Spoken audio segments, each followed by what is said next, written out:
Some of them are the bands of barrels that have been broken, and they've been turned into wedges and chisels. Many of these have the shape of traditional stone tools, but they've been made out of iron. We are just now beginning to rethink how the Spanish were dealing these out as trade goods. A lot of these guys had experience with indigenous peoples before, who are still technically in the Stone Age, but hey, look at, Aztec temples. You can do a lot. But metal would have been valuable, and they would have known that coming into the Southeast. So we're trying to, we know that there were like kits of gifts that they could present to people that included things like beads. On the other hand, a lot of these pieces of metal have bend breaks on them. So they've been moved back and forth with some amount of effort until they break, and then they're ground down to serve as wedges, chisels, adzes, that sort of thing. The eyes of the little trade axes are often intentionally broken and used not as axes but as other things. Okay, so we know what this looks like. Next. And those are Soto artifacts. So where's Maubila? Well, a high craggy bluff is how Piachi is described. We know it was on the Alabama River. There are, I think, 5 different candidates on the Alabama River in those bends from Selma down to almost Wilcox County, where you could say there's a high craggy bluff. And it's these big chalk bluffs, right?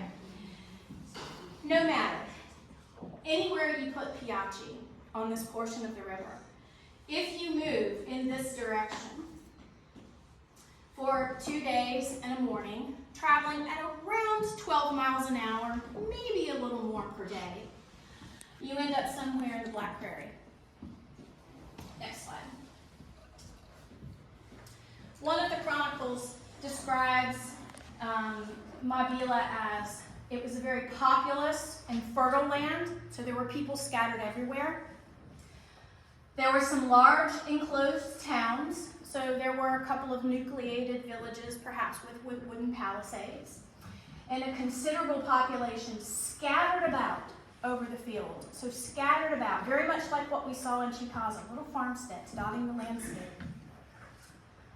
Being separated from one another by 1 or 2 crossbow flights. I'll show you what that looks like in a moment. Chickasaw was described in much the same way. Well-peopled, the population being spread out, as was that of Maubila. This indicates to us that Chickasaw is in the Black Prairie, and so is Maubila. Starkville is in the Black Prairie of Mississippi. Maubila must be in the Black Belt of Alabama. Next. So, in late 2019 and throughout 2020 and for much of the spring and summer of 2021, we walked fields. Cultivated fields. Who is we? Me, 3 or 4 retired archaeologists, my 12-year-old, sometimes my 8-year-old when he wasn't pouting back at the truck, my husband, and volunteers from the Alabama Archaeological Society. Low budget effort.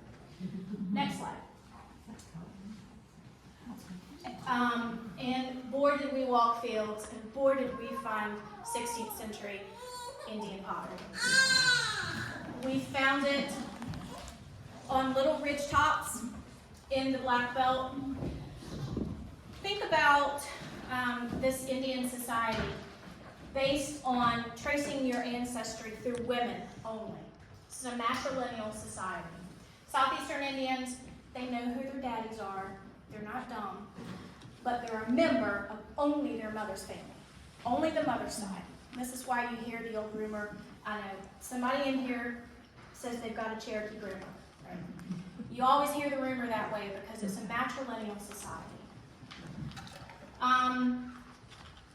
Imagine these little farmsteads, the land owned by the women, the crops owned by the women, the houses and everything in it owned by the women.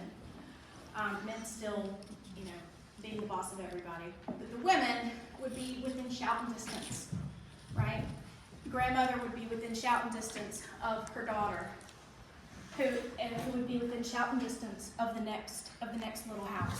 1 or 2 crossbow flights apart. Next slide. And this is what some of the pottery looks like. It's very consistent in form. It is not like anything that it's similar to stuff that would have come from the Moundville area, the late Mississippian area. The decorations match a lot of pottery that is typical of the Alabama River Valley, but it also has some features that's sort of typical of the closer to the Gulf Coast. So we're seeing sort of a blend, an amalgamation, perhaps a coalescence of people.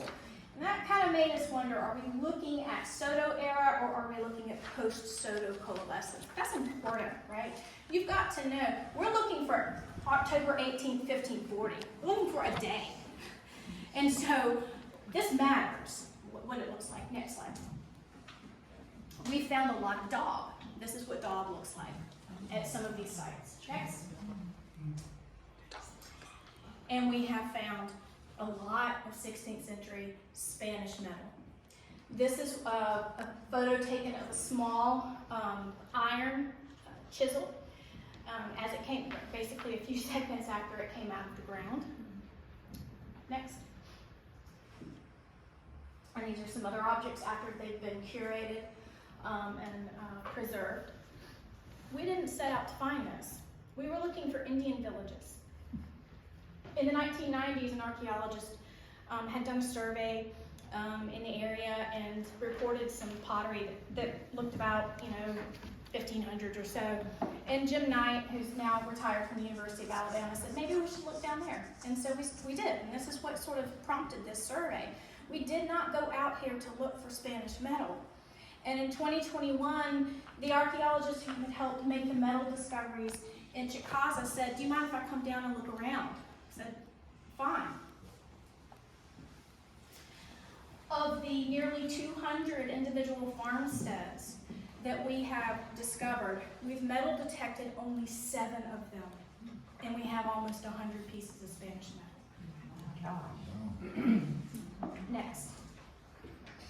This is what they look like. Now, I was probably the biggest skeptic because in walking over this ground, in addition to these native farmsteads, the other thing you find, sometimes right in the same spot, are 19th century slave sites, followed by tenant sites, followed by early 20th century tenant farming sites. They're just covered up with stuff. They're covered up with metal, covered up with ceramics and glass and all kinds of stuff. And those in and of themselves are fascinating. And we recorded every one of those. But how do you tell that, apart from some piece of tractor or, some piece of, carriage spring or something? It's not easy, and I'm not the expert to do that. And I was extremely skeptical. When we first found a chisel on one site, Charlie Cobb from the University of Florida said, that looks good, that looks right. I said, okay, well, we'll see, right? We go to another site and we begin finding undeniable pieces of Spanish metal. And that is what really got me excited.